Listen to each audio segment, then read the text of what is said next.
Welcome to the All Jammed Up podcast presented to you by Music Never Stopped. Today is Thursday, October 23rd, and today on the podcast we have Zach Jones. What are you doing, podcast for Lot? Yeah. Come be on a Lot podcast. Yeah, hell yeah, All Jammed Up. This dude's doing a podcast. If you want to be on some podcast, come give an interview. Hell yeah.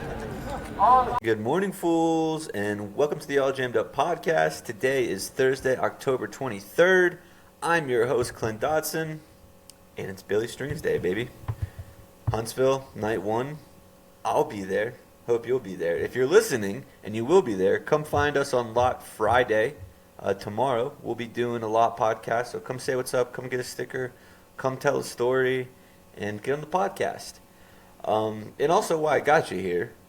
If you listen to the podcast on Spotify or Apple Music, whatever you do listen to it on, pause the episode and go rate it real quick. I know rating is kind of like a inconsequential thing for most people, but I don't know if that's the right word. Inconsequential thing for most people, but it really helps the algorithm, and like I can see the impressions I get, and the more impressions, the better. So go give me a rate. I really appreciate it. Today on the podcast, though, we have Zach Jones. Zach is a Asheville musician. He's in the Abby Bryant band. He fills in for gigs all the time, and he's just a cool dude. If you guys know Ethan, been on the podcast a couple times. Ethan Johnson, they're homies from way back when, and from Georgia together. They've both been here for a little while now, so we get into that. We get into Colonel Bruce Hampton again and dive a little deeper this time, which I really enjoy hearing these guys talk about Colonel Bruce Hampton because he's somebody I didn't really know, and getting to learn more about somebody from people who are so like passionate about it is a really cool thing. And then we talk about meeting Billy Strings, doing some psychedelics, and way more. So let's go ahead and get right into it. Zach Jones. Hey, it's happening. Everybody stay calm. What's the procedure, everyone? What's the procedure? Stay calm. Alrighty, guys. We are here with local... You're not technically an Asheville musician, are you? I mean, I guess you are because you're in Asheville now. Yeah, I've lived here about 4 years. Oh, you lived here for that long? Mm-hmm. Okay. I grew up in Atlanta, though. That's where I started playing and stuff. Gotcha. And you've been boys with Ethan for like a while, kind of, right? Yeah. He and I met in middle school. We were in guitar club together. And there was like 4 kids in there, and so he and I were kind of the only ones that like actually took it serious and like showed up every morning early to fucking 7th grade, so we could go play like Foo Fighters songs together on guitar. Right, exactly. That's so hilarious. yeah, after like a couple of months of that, we were like, dude, we should like start a band, you know. So another buddy of ours like had just gotten a bass and was kind of just starting to learn. Okay. So we put together this band, and we were like, shit, man, we need a drummer. And I was like, well, I mean, I guess I'll do it. You know, we can't have 2 guitars and bass and no drums. So I didn't have a drum kit or anything. I just, like, I used a couple of, like, 5-gallon buckets and, like, broke off the ends of, like, a plastic coat hanger and used them as drumsticks. And we had, like, 3 or 4 rehearsals that way until a friend of my mom's like came over and saw our setup, our fucking sweet setup, and he like donated us this little like $100 electronic drum kit. That's sick, like, though. It was great. It was. Those high school garage bands are pretty fun. Yeah, man. I've never said this on the podcast, but I was technically in one. Shit, no way. Yeah. Did you play? I sang. Dude, right on. So like it's so funny because like, have you heard of the band Keep?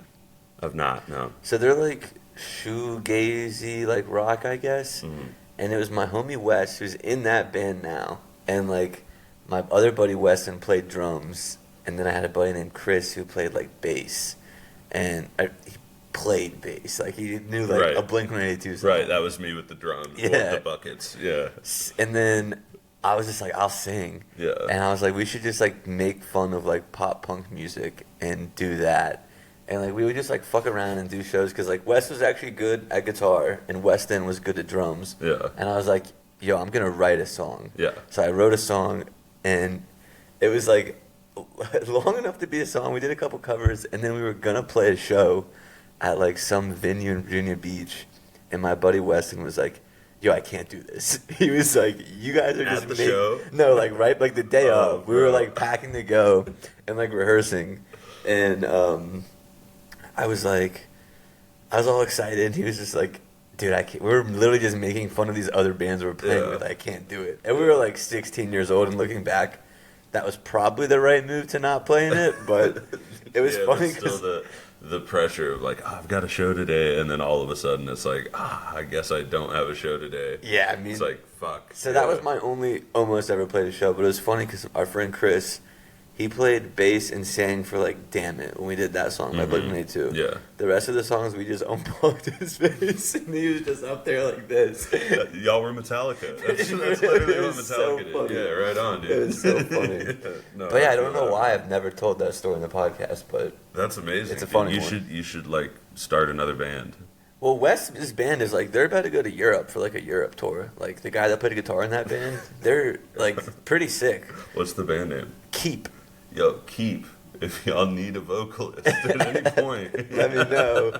Hit up your boy for real. They are a cool band. It's like, I don't know if it's still just bass, guitar, and drums, but the drummer is the singer. Yeah. Which I always think that's cool. Yeah. When, like the Eagle lead sing style. guy. Yeah, that's always really cool to me. Yeah, for sure. Yeah, I like for a long time after I was already like playing gigs and stuff on drums, I like refused to ever try and learn to sing for like a really long time. And then eventually it was like, you know, you're in a band with like 5 people and only one person can sing and they don't even really want to. And it's like, fuck, all right, I guess I'll learn this or that. So I think the first song that I ever sang while playing drums at a show was when I was like 16. I was playing a frat party at Georgia Tech. Sick. And we did Miss Jackson by Outkast. Nice. And I rapped all of the verses. That's hilarious. So is it like, typically in bands, is it like, I guess probably at this age it's not as hard, but younger, is it like harder to find someone who wants to sing? A little bit. I think also we were, at least in my experience, like the band that I was in through high school, we were all still like trying to focus on getting better at our instrument, you know? And we didn't have like a dedicated vocalist per se. It's hard to sing. It kind of landed on Ethan, really, because he was the lead guitarist, and so like it's like that's the guy up front. So I guess that means you got to sing everything, and he was down for it, and we were all like, sweet, we don't have to do that, you know. But like eventually, it's like there's certain songs that you know fit one person's voice better or another person's, or it's like you're down to play this song, but you don't really want to sing it, or you can't remember all the words to it, or whatever it is. And so, like, I think that it expands a band's capacity to play a good show if, like, multiple people can carry a tune.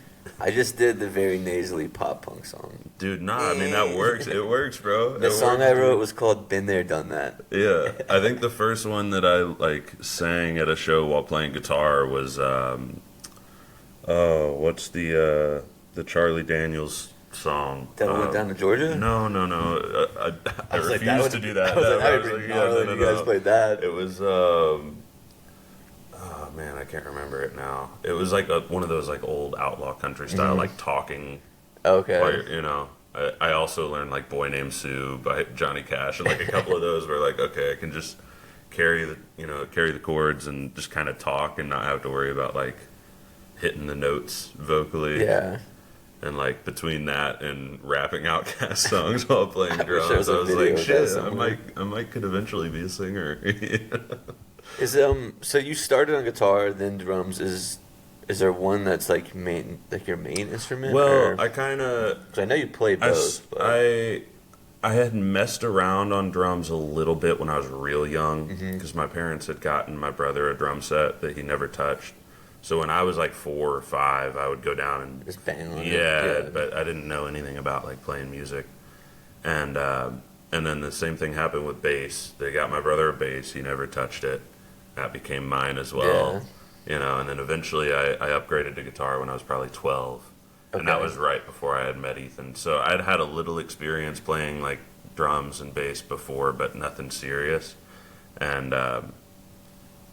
I started playing guitar and thought I was like I was going to be a guitarist, you know, until my band needed a drummer, and I was like stepped up for that. But then I fell in love with drums, and I never stopped playing guitar, but it always was on the side. Yeah. From the time I was like 15, really to now, like drums has been kind of my identity. It's what a lot of my career is based on. It's what I went to school for. Like drums is like, that's my wife, you know? Yeah. Guitar is just your side chick. In a way, but also I've been playing guitar a long time, and there's like, I've been trying to explain this to people lately, and I can't. So it's like when you go back in town for Christmas, you see your old high school girlfriend. Well, my guitar sleeps in my bed with me. Oh, okay. I play my guitar a lot.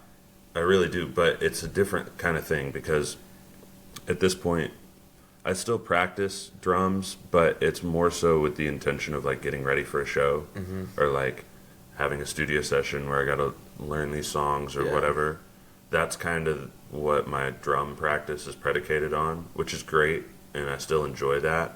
But with guitar, it's like I've only got a handful of gigs on guitar, and I try to keep it that way to where I'm only kind of playing stuff that's not going to stress me out, so that it can be real therapeutic. Like, I can just pick up my guitar and sit on the porch. And I imagine in this city too, it's probably much easier to get a gig as a drummer than opposed to. Well, I mean, it really depends on what you're doing. I mean, there's a lot of great everything in this town. Like, I could is like a bunch of. Off the top of my head, I could name you 100 drummers and 100 guitarists. And probably 1,000 bassists in town that are better than I am by a mile. But like, that's part of the beauty of it, though. Is like, there's not a ton of egos in this city. There's some, but call them by name. Well, yeah. Okay. So I think they know who they are.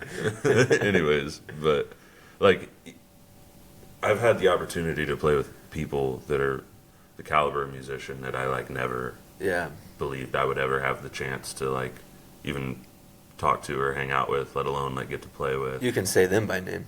Yeah, I mean, like tonight I'm going over to Sovereign Cabo to the Open Jam, and I'm gonna hang out. If I think Rob's there this week, Rob McConnell from Papadosio. Okay. A band that I've loved forever and a half, you know. And I see him like every week, we'd hang out and jam over there, and it's like a trip. Or like a couple of weeks ago, I was up at Echo Mountain, and right before us was the New Dawn Starchestra, and it's like I've seen Jeff all over the place. I get to talk to Jeff all the time,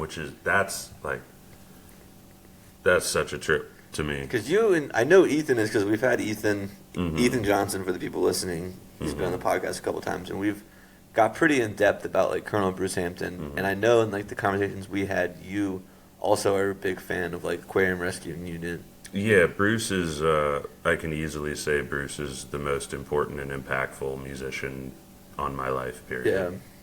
Like, why do you think that is? He was everything. Like, he did everything. He was. You can't ever watch a clip from like Bruce and ARU in the early '90s and take your eyes off of it. Like, once you put that on YouTube, if you like music and live entertainment, you can't not watch it. It's so electric. Like, the way that he had people in the palm of his hand, and that's not even to mention, like, all the, like, who he was as a person. Like, he was a mystic, bro. Yeah. I genuinely believe that. I'm not, like, the supernatural believer type, you know. I'm not, like, super into, like, ghosts or anything. But, like, there's something not human going on. I just read Bruce and his story. I read like briefly on like Reddit or something, and you probably know a lot more about this than I do, and I would like to know more about it. So, he died like on stage. So, when Bruce passed away, it was on I believe it was his 75th birthday, and it was at the Fox Theater in Atlanta, his hometown. Okay. At his birthday celebration show, and it was him and like 40 something of his best friends and favorite musicians all on stage. They had just played the whole show. Bruce had put on an electrifying performance, and then they walk out to do the encore with everybody on stage, and we're talking Jimmy Herring and O'Teal, and of course like Jeff and the ARU guys, and Jeff Mosier, and I mean, Taz was there. Taz was like 11 or 12. You know, like everybody. Derek Trucks, you know, Susan, like. So when was this? Like 2017. 2017. Okay. They walk out to do the encore. Turn on Your Love Light. Yep. The Dead. that was Bruce's favorite song. Okay. They walk out. He does the first verse, chorus, second verse, chorus. Everybody's taking solos. And if you've ever seen Bruce like perform live, or if you've ever seen a video of him, or even just like heard about him, you know he was like super wacky and would do weird shit on stage. And so he finishes the last verse and last chorus of Turn On Your Love Light, the last song, the encore of his birthday in his hometown, surrounded by everybody he loves, doing what he loves, and then he just falls over on stage, like right in front of Taz while he was soloing. That's crazy. And crash down for the and they kept playing because everybody, for a minute, it was like like a bit. He's doing just a bit. what he does. Yeah. Like, dude, we're talking about a guy that would like lay down and try and play saxophone on his stomach on stage and shit. Like, he was out there, you know. Yeah. So nobody, I don't think it really hit anybody immediately, and I think that like you can't write a better storybook ending That is crazy. than that. Like Yeah, I've told that story 100 times. It gives me goosebumps now. Like, I read a thread. It was like on Reddit, and it was like, "What is some of like the craziest jam band lore that like exist?" And like the top comment was like a storybook ending of like Colonel Bruce Hampton dying on stage, and I was like, I need to hear that story. It was magic, and that the sort of, I feel like the paradox of that story is like there's a lot of people that never really knew who he was until they heard somebody tell them this story about this guy that's how he passed away, and then they're like, oh, check him out. But it's like, dude, look into his life, because while he was here, he was doing crazy stuff, man. One of my favorite Colonel Bruce quotes, and this is going to sound like probably cheesy or gimmicky, but it stuck with me super hard since I heard it, is like everything in life is professional wrestling. And like, whether you're a professional wrestling fan or not, everything in life is that. Like, it's a sort of facade. Yeah. And it's half scripted, but like, Has some, you know, like the outcome will be the outcome, but how you go about it is like a performance. Yeah. And who you are out there is not always exactly who you are, you know, when you're not out there in front of all those people or whatever. And you start looking at all the things that you watch on TV or listen to on the radio or whatever. And you're like, oh, this is professional wrestling. This is what this is. Yeah. It's like you watch a political debate, or you watch a sports game or a concert, and you're like, there's like a little bit of a veil here, because it's like human nature when you're on the soapbox to like perform. To play it up. Yeah. And that's everything you ever see and hear really kind of is, you know, until you're literally by yourself. Like, everything that, even if it's just with two people in a room, there's still like you know what I mean? It's a weird, like, primal paradox, I feel like. It's interesting because like I never even like heard of Colonel Bruce Hampton until I started this podcast, and like had people name drop him here and there, and like I looked into him a little bit, but never like really until I started talking with Ethan, like realized like how much and how many people he played with and stuff like that. And I haven't watched anything live of him, so I'm gonna have to go on YouTube after this and check it out. Dude, it'll blow your mind, because like I feel like, you know, I'm an Asheville musician, which means I'm constantly surrounded by the jam band scene, and I love jam bands dearly. I mean, the Grateful Dead is profoundly impactful on me as well. Fish, Panic, you know, Allman Brothers is like one of my first favorite bands ever, like all that stuff. And he was connected with all those people. Like, if you start looking at it, but it's not like well known that he was. Right, no, he's like because like you said, all those bands I was listening to, but like never knew who this guy was and how he tied into that. Are you into video games at all? Yeah. You ever play like Red Dead Redemption?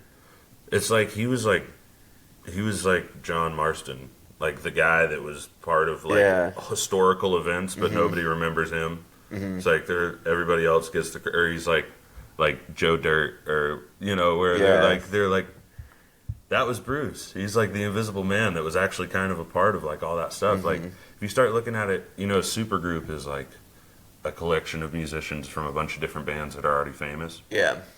ARU was like a reverse supergroup. it was like that band, and then they all went on to be who they are. Like It was Jimmy Herring, O'Teal, him, Jeff Sipe. Kofi Burbridge played with them a lot, O'Teal's brother. Okay. As well as Chuck Leavell. Okay. And then Matt Mundy and Jeff Mosier would play with them a lot on and banjo.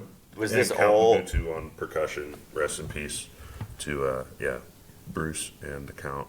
Was this all? Were they all like all those people you named? Were they Kofi. playing together, or was it kind of like a rotating of who's who? Yeah, I mean, so like on keys, it would kind of rotate. And Aquarium Rescue Unit continued on after Bruce had left the band a little bit as well. But yeah, so on keys it would kind of rotate between Kofi and Chuck Leavell. Kofi was there for the most part, but the self-titled Colonel Bruce and Aquarium Rescue Unit album, the like live album from the early '90s, that's like the kind of their go-to record. There's only a couple of them out on iTunes and Spotify and stuff. But that one has Chuck Leavell playing keys, which I listened to that record for like 3 years and didn't know. I just assumed it was Kofi. And then I was listening to it, and I was listening to the introduction, and they have this big introduction where they're introducing everybody. And they're like, Chuck Leavell on keys. And I was like, what the fuck?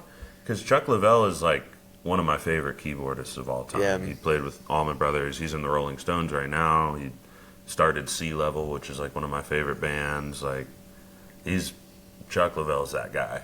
You know? And you mentioned the Count, and then you also mentioned the Count to me on Sunday when you were telling me about the show you played on Saturday. I was going to say that. So the show that you came out to was with a band called Brother Fat, which the band leader for that is a friend of mine named Mark Chester. Okay. And Mark Chester was Count and Butu's caretaker for a while before the Count had passed. Okay. And so they were tight friends, and they both are percussionists and bonded over that pretty strongly. And that was the guy next to you? Yes, yeah, Mark was the guy next to me. So he was very close with the Count, and so that band name Brother Fat was like a nickname that people had like referred to Count and Butu as a kid, and Mark thought that was like such a cool name, you know. So he was like, you know what, one day I'm gonna have a band named Brother Fat. And so when the Count passed, Mark put together like a benefit show with a band and basically started Brother Fat. And Brother Fat has been playing for the last few years. It did well enough, and it kind of rotates casts and stuff. But. Yeah, so are you a member of one band? Because I just feel like you play in so many different shows with so many groups, like you're always filling in with someone. Is there like a band that you kind of spend most of your time in? I wouldn't say there's one that I spend most of my time in. There are a few bands that I'm like a full-time, like I'm the main drummer. Yeah, guy for, I guess. But there's a lot of bands that I sub for as well, and because like you know, like I'm totally content to make a living playing music any kind of way.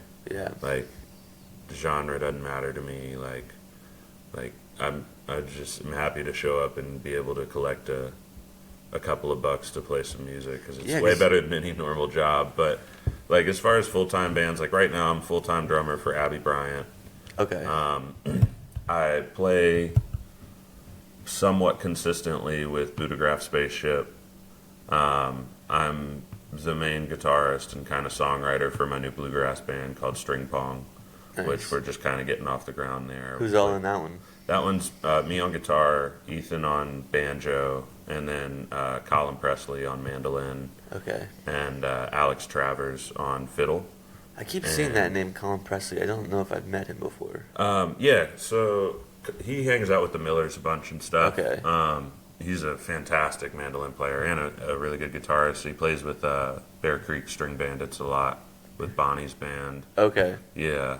Is he older or is he like our age? He's about our age. Okay. Yeah. Anyways, so I've been kind of writing for that. And then I'm also a full-time drummer for a band called Good Goat, which we have our first show this Saturday on the 25th. Okay. That's going to be at Sovereign Cava. We're playing with the Doll Tones, which is another local band. And that one is...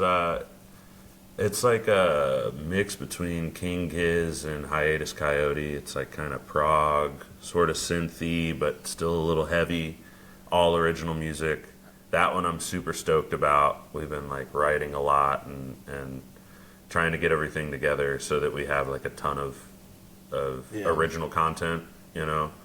So I'm super stoked on that. But then, yeah, other than that, there's a bunch of bands that I kind of... Yeah, because you filled in for like Alex and Sons of Stars for you. Sometimes you'll play with Clouded Illusion too, right? Yeah, I sub for Clouds. I sub for Sons of Stars.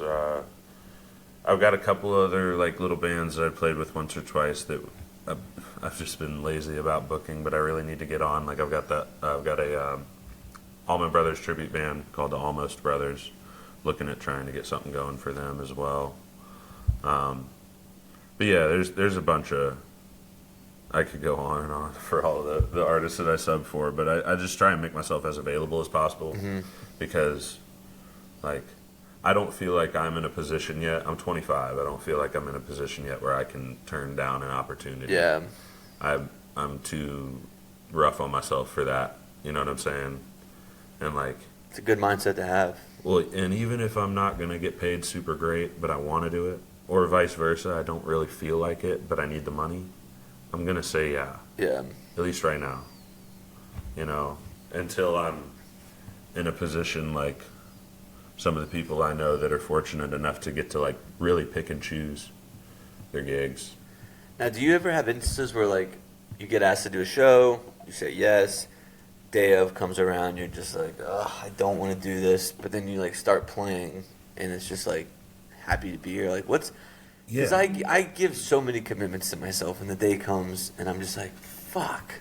Mm-hmm. And, like, when you're performing, I feel like that has to be so much different than, like, for me, it's like going to see a show, which, like, I can just go there and just disassociate and not pay attention. But you can't really do that as, like, a... Yeah, exactly.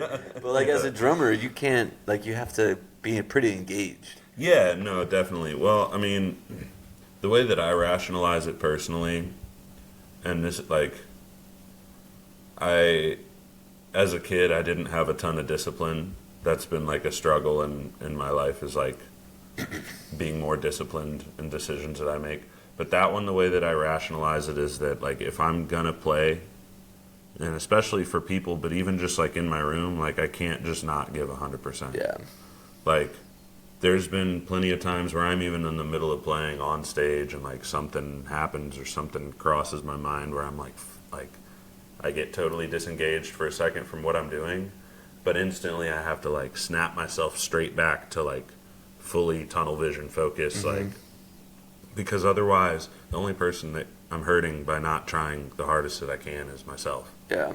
You know, and that's one thing that really frustrates me, is like seeing people that, you know, are musicians that consider themselves like professional musicians, and then they eventually reach like a plateau, and it almost feels as though they've lost the desire to continue to get better. Yeah. Because there's so far you can go. You'll never master it in a lifetime. Yeah. Like,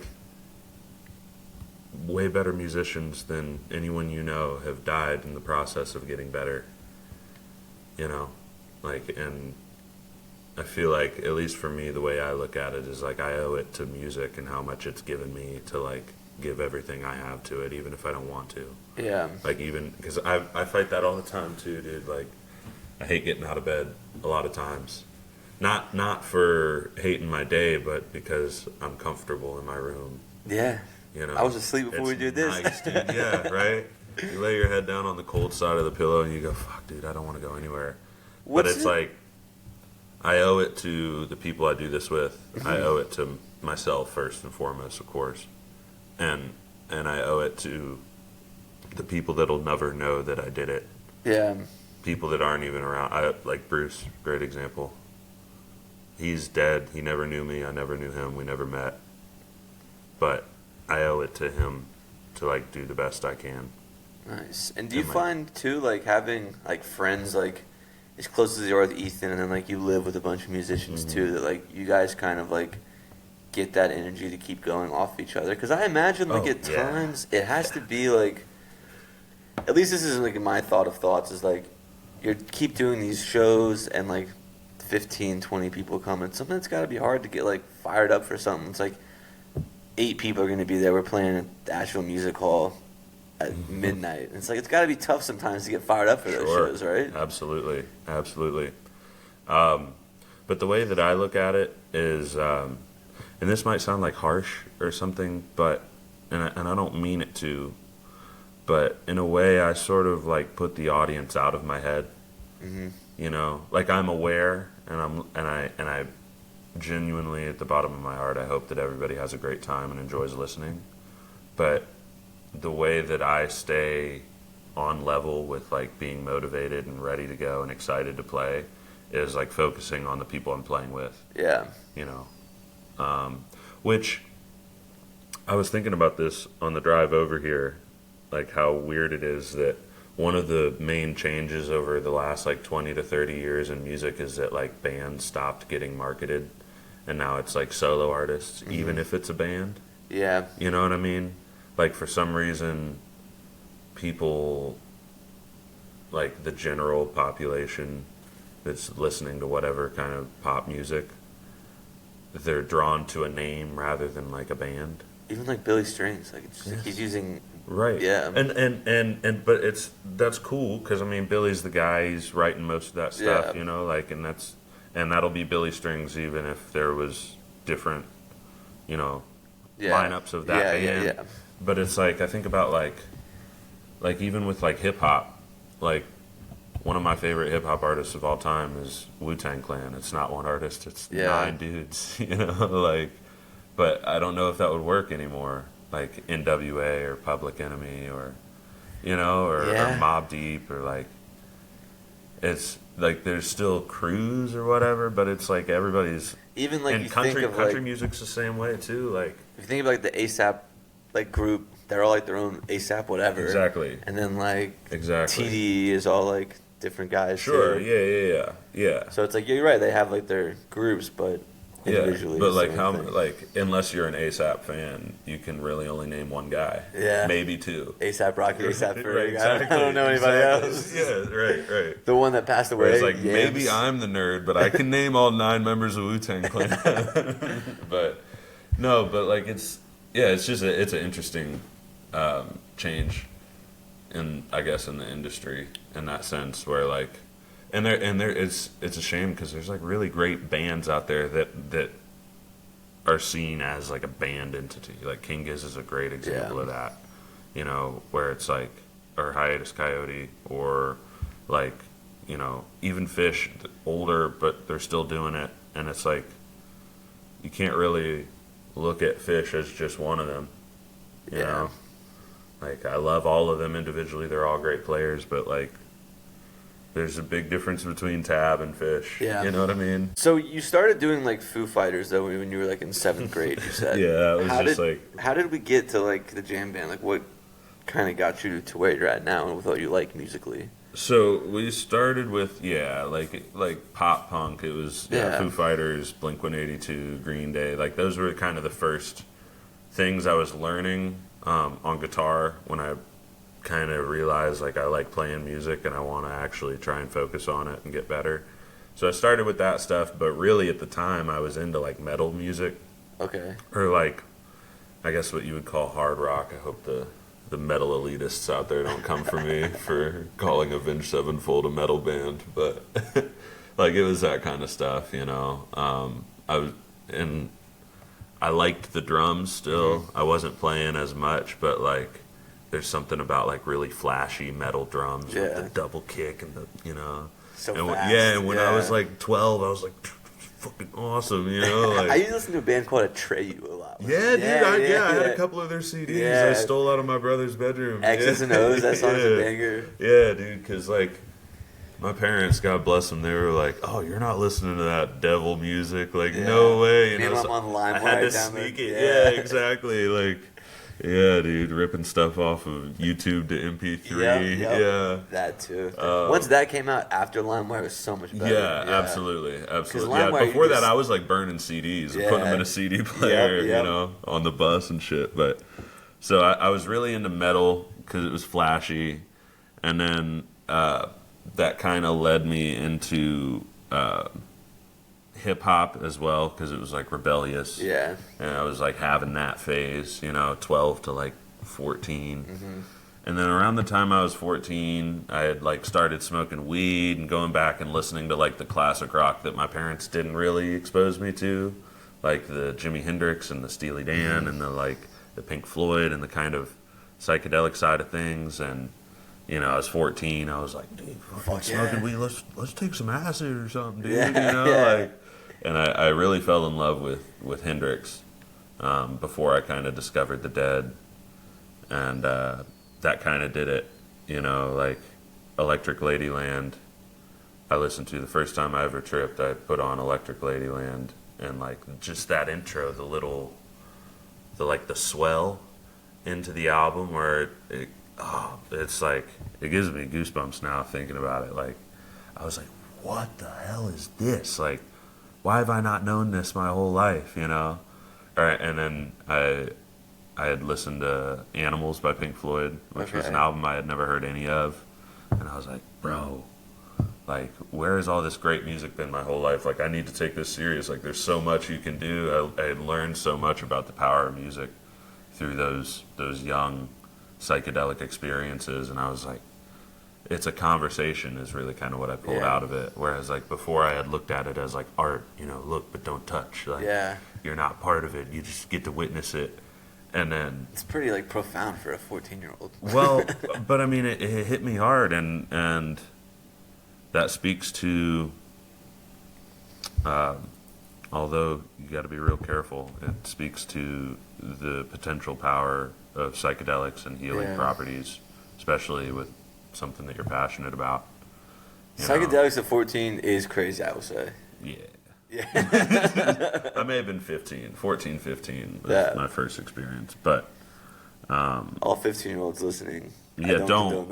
Yeah, listen, I think that's past the statute of limitations, right? Sorry, YouTube viewers. No more blur.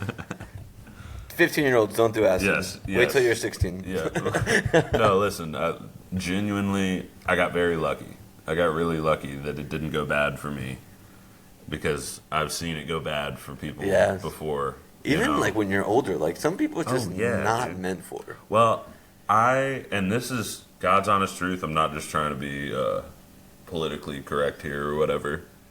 I haven't done acid in a minute, and I don't plan to. Yeah. I did mushrooms 3 days ago, but like there's something to acid that's like, it's a commitment. It's going to be 12 plus hours long, and you can't just go out of it, and you're not going to go to sleep. You're probably not going to eat anything. Like it's a whole thing. And to me, it can be a great learning experience, but the reason I haven't done it lately is twofold.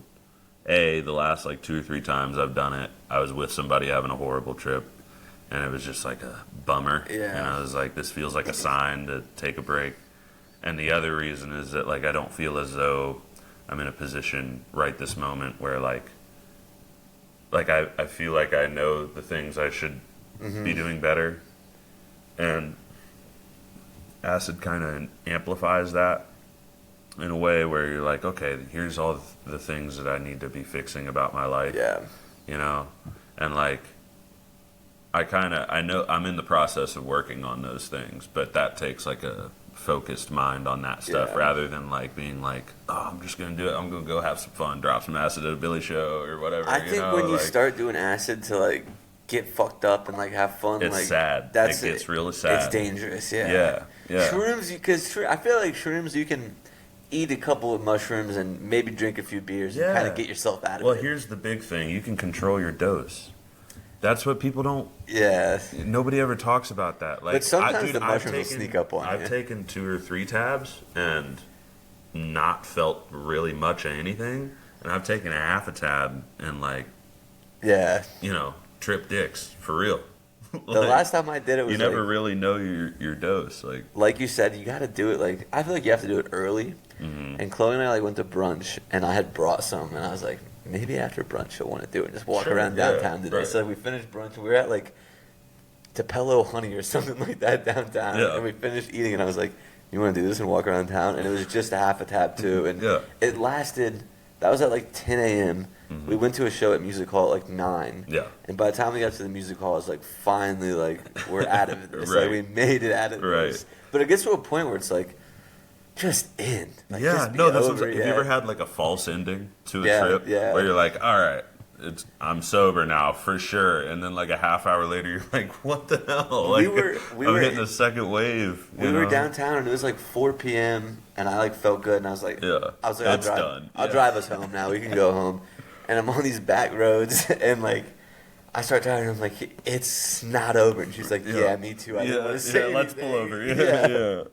Right. No, I feel that. That doesn't happen to me with mushrooms, though. It's like mushrooms, I can still go to sleep, and it's like half or less the amount of time. It's usually like a show. The big thing is, I'm never gonna take like a half a gram of mushrooms and be too high. Yeah. I've taken a half a tab and been too high. Yeah. You know what I mean? But like with mushrooms, it's like if I want to go hard, you can eat an eighth or more, and you know. But particularly in a public setting like a show, or especially if I'm playing a show, I might microdose a little bit of mushrooms, or somewhere between a microdose and like a regular. Yeah. But there's something about like, I don't know if it's just because I get anxious or what, but it's just like every time like an hour in, I'm like, I want to go home. I need to be outside chill for mushrooms. Like if I'm in that is nice too. Dude. If I'm in a show like somewhere like the Music Hall, it's like a little small. I'm like, this is kind of too much for me right now. Yeah.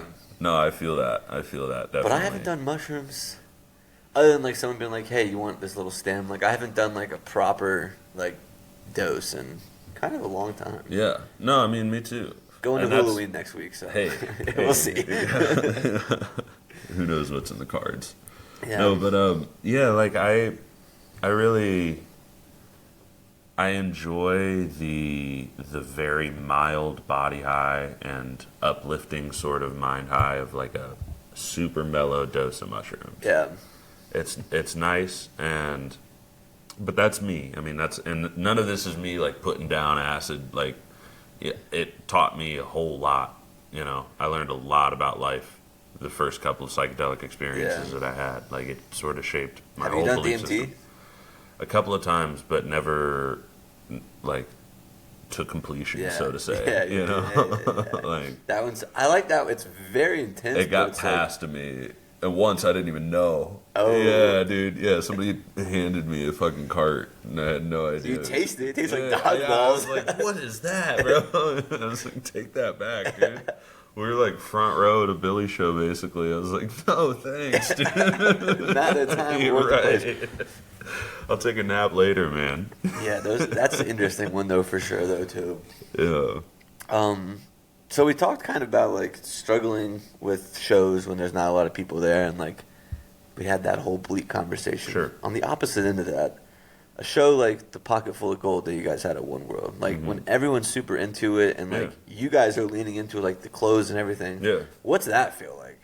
Because that show, I wasn't there. That show looked awesome. I mean, it was a lot of fun, man. And I've, not to like talk like I'm some old fart, but because I'm not, but I've had shows on both ends of the spectrum. Yeah. Like I've played for 3 people in a coffee shop 100 times, and I've played festivals where I'm in front of a couple thousand people a number of times as well. Yeah. And the energy it's a real thing. Like what the crowd gives you, you give back. But it's not always just a quantity thing per se. Like sometimes if 60 I play people that are really into it.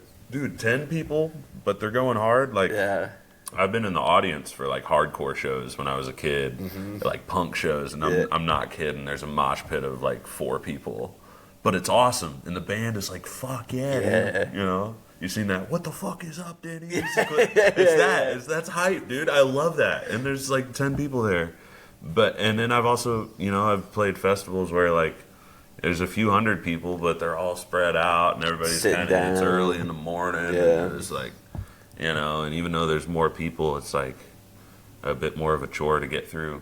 So I think that's the big thing is like not so much how many people are there, but how they're acting. The Pocket Full of Gold was sweet because it was like it's not the biggest room, but the room was packed, and everybody in there was like really digging it. A lot of dancers, everybody's drinking, the bartenders are happy, you know, like it sounded good. We had a good engineer, all that, like everything kind of lined up. It was a great show. When that room is like rocking, that's a good place to be. It's awesome. Yeah. It's great. Well, and it makes you, as a musician, it makes you feel like you're, like it makes you feel useful. Yeah. That's the one thing humans want, is to feel useful. There's like, been some Sons of Stars shows in there where it's just like, yeah. Like everybody's dude, just like absolutely. feeling it. I love when they play outside. It's getting colder now, so I know it'll be inside, and I love that too. But I feel like I love the dancing, pulling up. more people dance more inside. That's yeah. true. That's Yeah. true.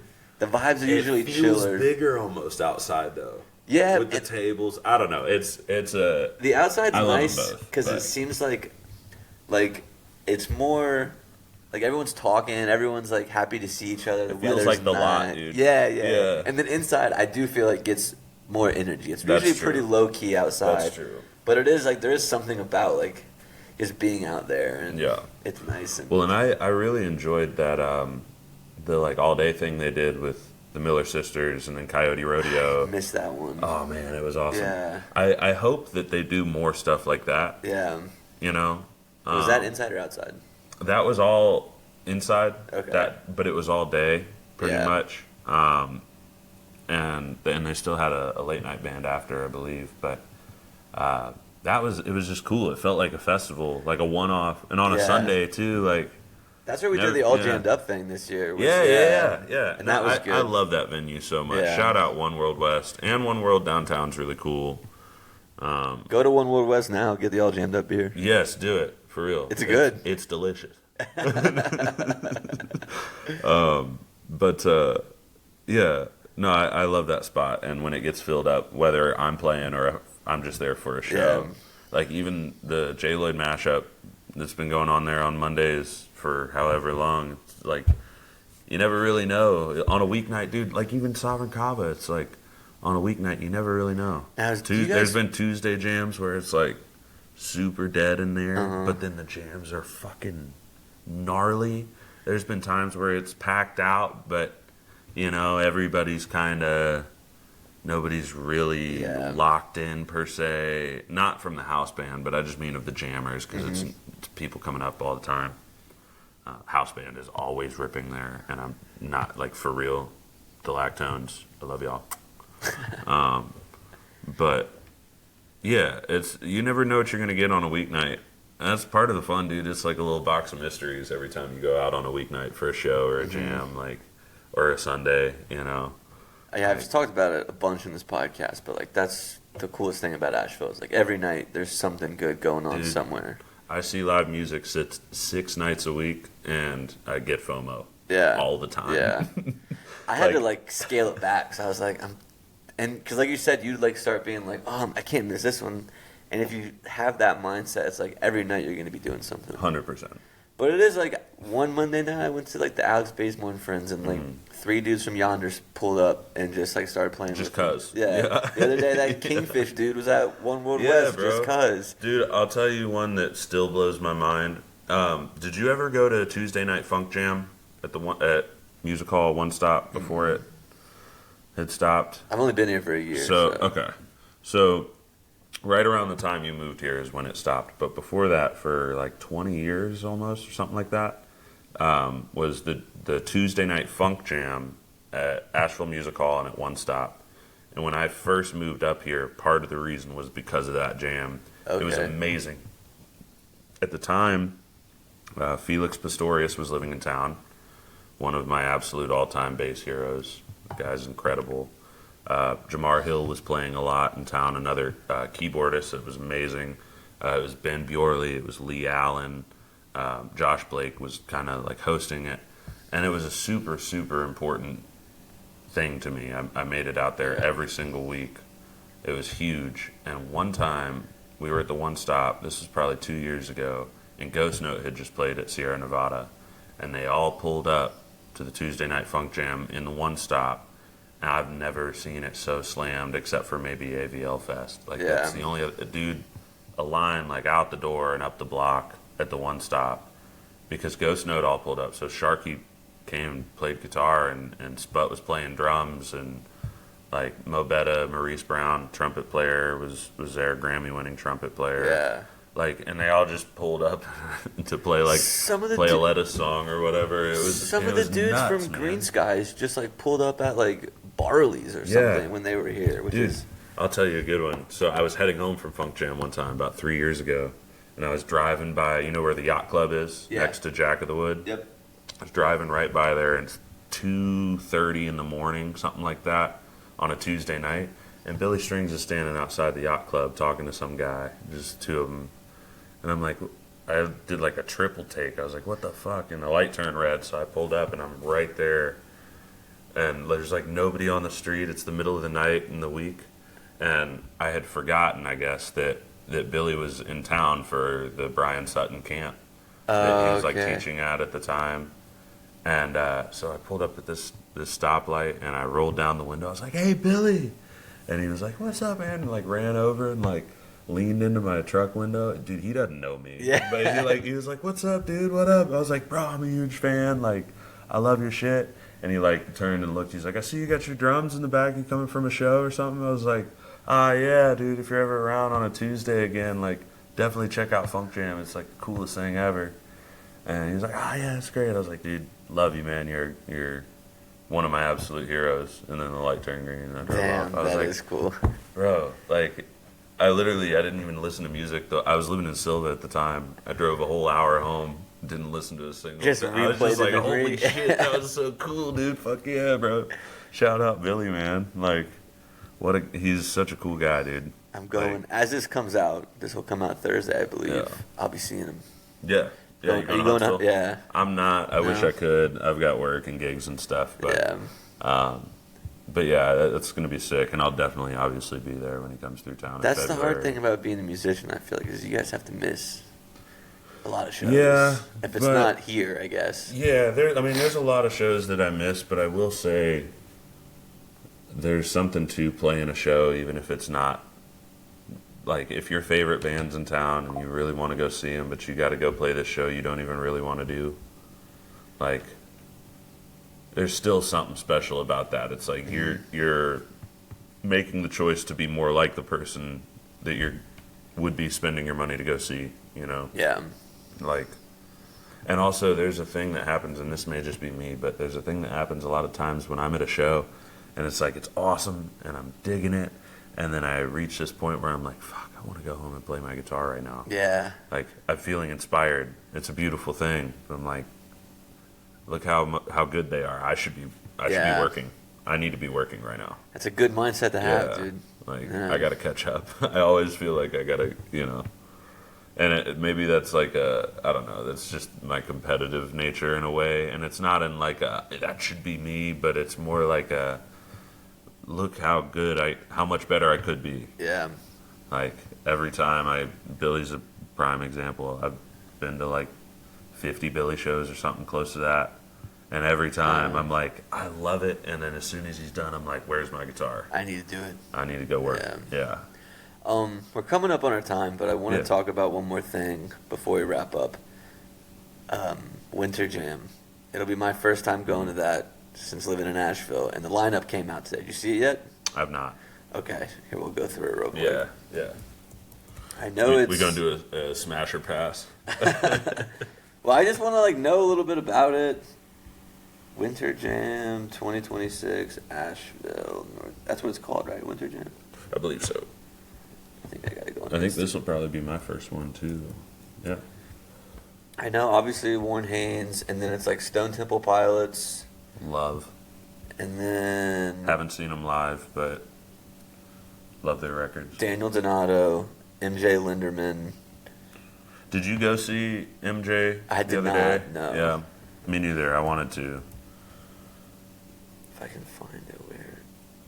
Oh, I guess Warren Haynes posted it.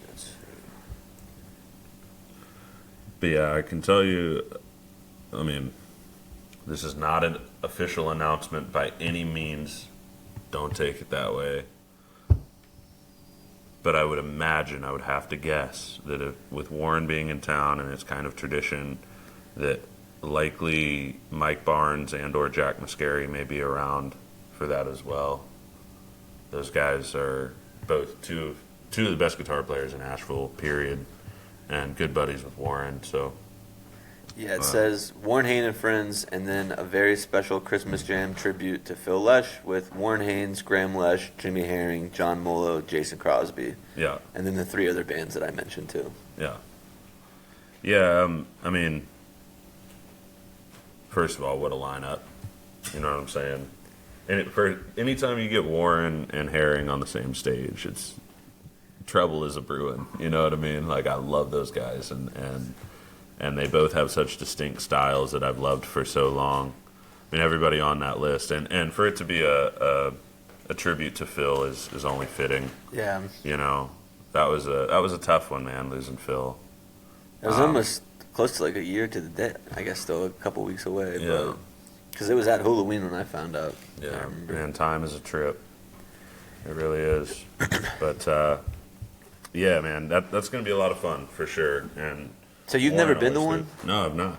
I wonder if Be it's my like first one. festival, because it's only one day, right? So I wonder if it's like festival style, just like throughout the day that'll be.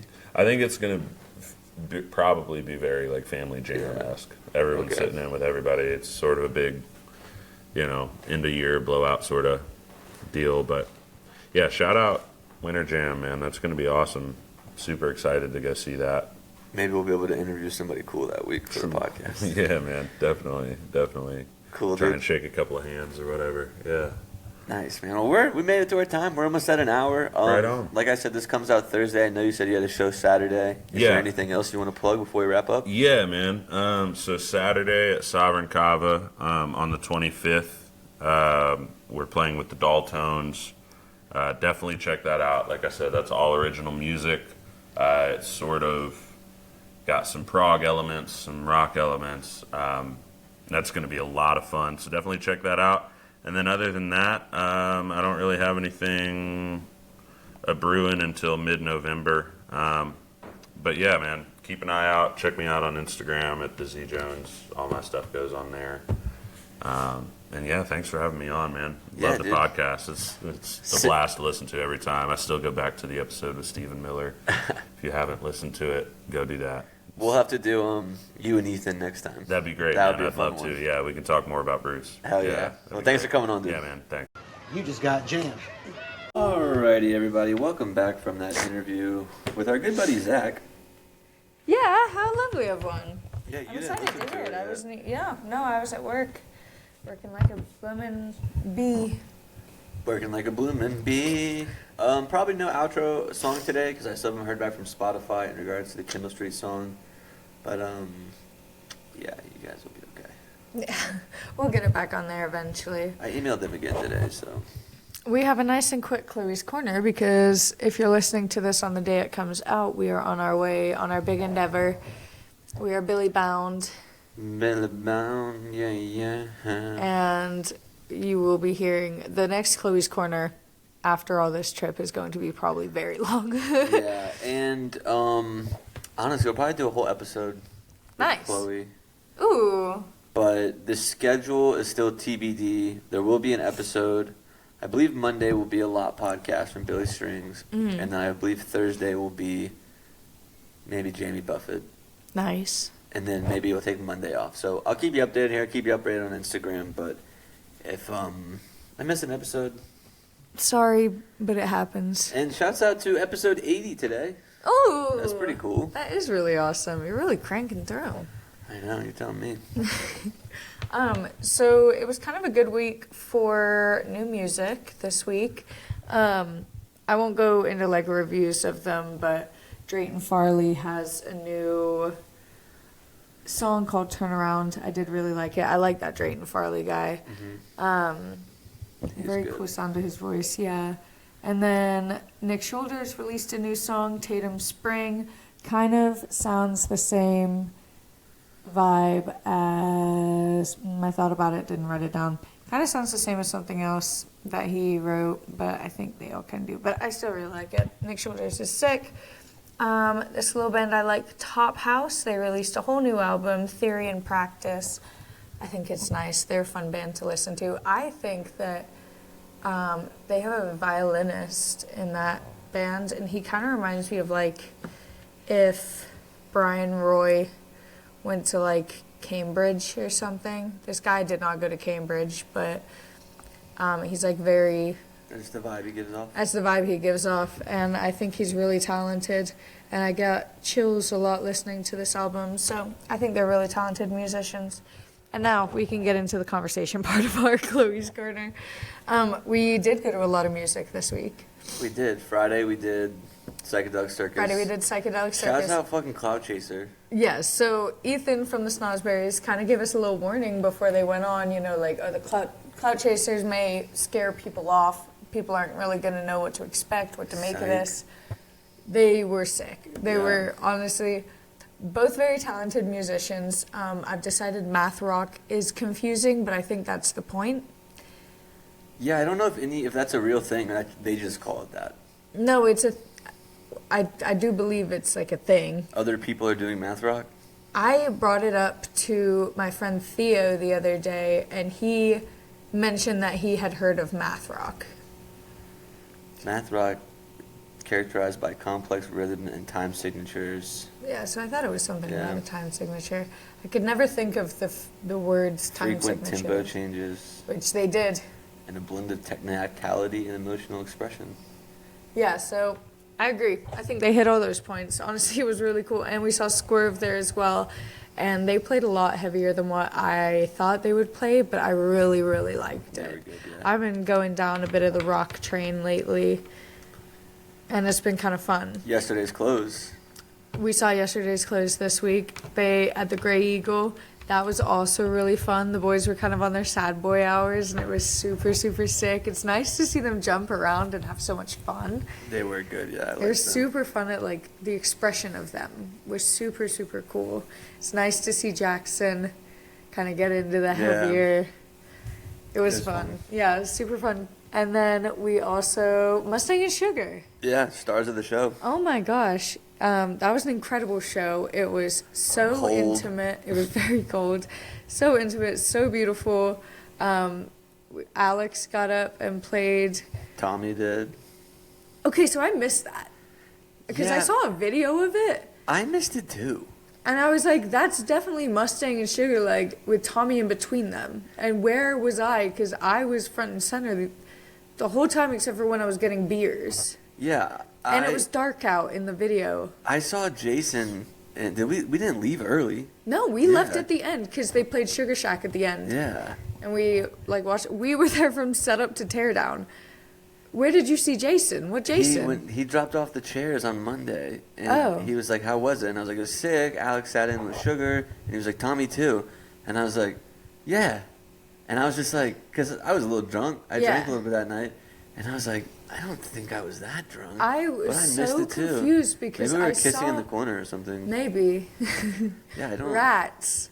Because there was someone had posted photos, and it was like going through a slideshow of photos, and I saw a little snippet of a video of Tommy up there. And I was like, I was not away from the stage long enough to miss an entire song, I feel. Were we talking to somebody? I feel like even when I was... Because I talked to Jesse for a little bit. But even that was like, I feel like we would have seen that. And I left talking to... I was like, I need to go watch Alex play. Like, I remember ending the conversation. I was like, I need to go watch Alex. Yeah, I have no clue. And Tommy, I'm so sorry we missed it, because I would have been up front and center screaming for you too had I known. Maybe there was a guy at the bar that grabbed me for a bit. Oh, you know, I did watch... No, because I did watch the end of the Broncos game, but that was early. It looked like it was turning from daylight to night in the video, like maybe kind of on the cusp. But I have no clue, and I fun do show. Feel bad that we missed that. Shouts out to Ross for making that happen. Shouts out to Sugar and Mustang Shouts for out coming to out Sugar, this way. It was so fun. And they'll be coming back again in December.